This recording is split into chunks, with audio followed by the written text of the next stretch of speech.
Class 11th मैं रुचिका सैनी आपकी व्यवसायिक अध्ययन की अध्यापिका और आज हम अपना नया विषय जो कि है वाणिज्य, जी हाँ कॉमर्स, इसे हम पढ़ना शुरू करते हैं। यहाँ पे वाणिज्य में दो प्रकार की क्रियाएं सम्मिलित है। जी हाँ, कितने प्रकार की क्रियाएं? दो क्रियाएं सम्मिलित है। पहली वह जो माल की बिक्री या विनिमय के लिए की जाती है, जिन्हें हम क्या कहते हैं? व्यापार कहते हैं। तो छोटा सा क्वेश्चन बनता है कि व्यापार किसे कहते हैं? तो यहाँ पे आपका उत्तर होगा जो माल की बिक्री या विनिमय, जो माल की बिक्री या विनिमय के लिए की जाती है, इन्हें हम व्यापार कहते हैं। यानी व्यापार सिर्फ उसे कहा जाता है जिसमें माल की बिक्री होती है या माल का क्रय विक्रय किया जाता है।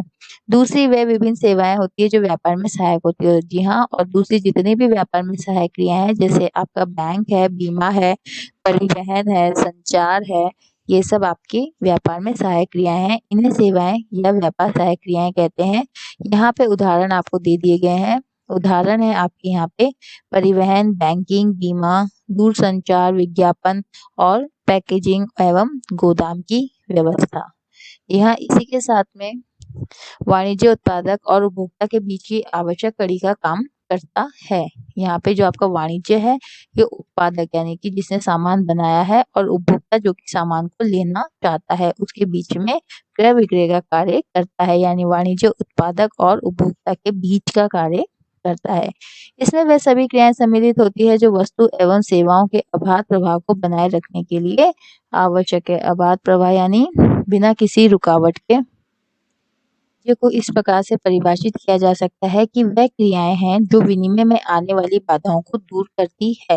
यानी वाणिज्य किसी कहा जाता है? वाणिज्य हम कहते हैं जो कि आपकी वस्तुओं के और सेवाओं के विनिमय में यानी कि क्रय विक्रय में जो आने वाली बाधाओं को दूर करती है। विनिमय संबंधी बाधा को व्यापार दूर करता है जो वस्तुओं को उत्पादक से लेकर उपभोक्ता तक पहुंचाता है। हमारा परिवहन स्थान संबंधी बाधा को दूर करता है। जो परिवहन है वो क्या करेगा? हमारे जो स्थान संबंधी बाधा है यानी दूर दूर तक माल को पहुंचाने की जो बाधा है उसे दूर करता है।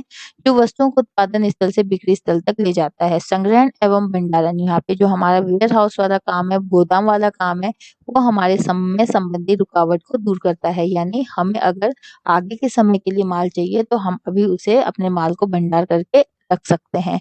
इसमें माल को गोदाम में बिक्री के समय तक रखा जाता है। गोदाम में रखे माल एवं स्थानांतरण के समय मार्ग में माल की चोरी, आग, दुर्घटना आदि जोखिमों से हानि हो सकती है। इन जोखिमों से माल को बीमा का सुरक्षा प्रदान करता है। यानी जोखिमों से जो हमें सुरक्षा देता है वो कौन है? हमारा बीमा। इन सभी क्रियाओं के लिए आवश्यक पूंजी बैंक, यानी कि हमें जो आवश्यक पूंजी की आवश्यकता होती है वो हमें कौन देगा? हमें बैंक देगा, या फिर बैंक के साथ अन्य जो वित्तीय संस्थाएं हैं जो कि व्यवसाय को ऋण सुलभ कराती है, वो यहाँ पे हमें पूंजी उपलब्ध कराती है। इसी के साथ में विज्ञापन के द्वारा उत्पादक एवं व्यापारी उपभोक्ताओं को बाजार में उपलब्ध वस्तु एवं सेवाओं के संबंध में सूचना देते हैं। जी हाँ, तो वस्तु और सेवाओं के संबंध में सूचना किसके द्वारा दी जाती है? यहाँ पे सूचना हमें विज्ञापन के द्वारा दी जाती है। बहुत अच्छे।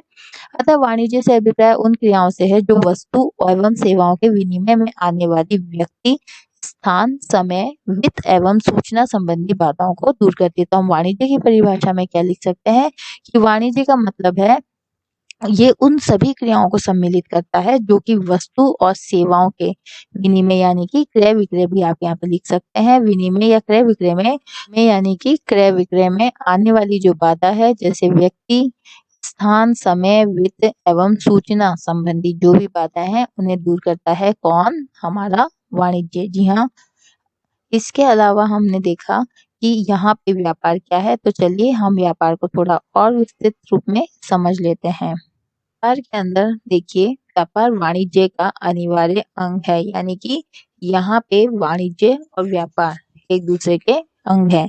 इसका अर्थ है बिक्री, हस्तांतरण या विनिमय से है। ये उत्पादित वस्तुओं को अंतिम उपभोक्ताओं को भौतिक या अभौतिक रूप से उपलब्ध कराता है। आज के युग में वस्तुओं का उत्पादन वृहद यानी बड़े पैमाने पर किया जाता है, लेकिन उत्पादकों के लिए अपनी वस्तुओं की बिक्री प्रत्येक उपभोक्ता को अलग अलग कर पाना दुष्कर है, यानी कि मुश्किल है। व्यापारी मध्यस्थ के रूप में व्यापारिक क्रियाएं करते हुए विभिन्न बाजारों में उपभोक्ताओं को वस्तुएं उपलब्ध कराते हैं। व्यापार व्यक्ति अर्थात उत्पादक तथा उपभोक्ता संबंधी बाधा की अनुपस्थिति में बड़े पैमाने पर उत्पादन संभव नहीं हो सकता। यहाँ फिर से हम यहाँ पे व्यापार के को दो बड़े वर्गों में विभाजित करते हैं। तो व्यापार भी हमारे दो बड़े वर्गों में विभाजित किया है। पहला है हमारा आंतरिक व्यापार और दूसरा है हमारा बाह्य व्यापार। अब यहाँ पे आंतरिक या देशी व्यापार यानी आंतरिक व्यापार का जो अन्य नाम है वो हमारा यहाँ पे देशी व्यापार है। यानी देशी व्यापार पूछे तो भी उत्तर वही लिखना है, आंतरिक व्यापार पूछे तो भी उत्तर यही लिखना है। ये आपके महत्वपूर्ण प्रश्नों में से आता है। यहाँ पे हम आंतरिक व्यापार किसे कहते हैं ये समझ लेते हैं कि आंतरिक या देशी व्यापार में वस्तु और सेवाओं का आदान प्रदान एक ही देश की भौगोलिक सीमा में किया जाता है। यानी यहाँ पे क्या लिखा है कि आपका एक ही देश होना चाहिए और उस एक ही देश की जो भौगोलिक सीमा है उसमें वस्तुओं का भी और सेवाओं का भी आदान प्रदान किया जाता है।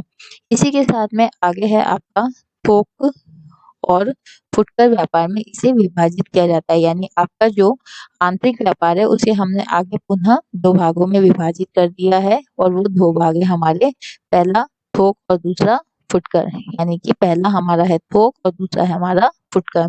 जब वस्तुओं का क्रय विक्रय भारी मात्रा में किया जाता है, जी हाँ, भारी मात्रा में जब वस्तुओं का क्रय और विक्रय किया जाता है तो उसे हम कहते हैं थोक व्यापार।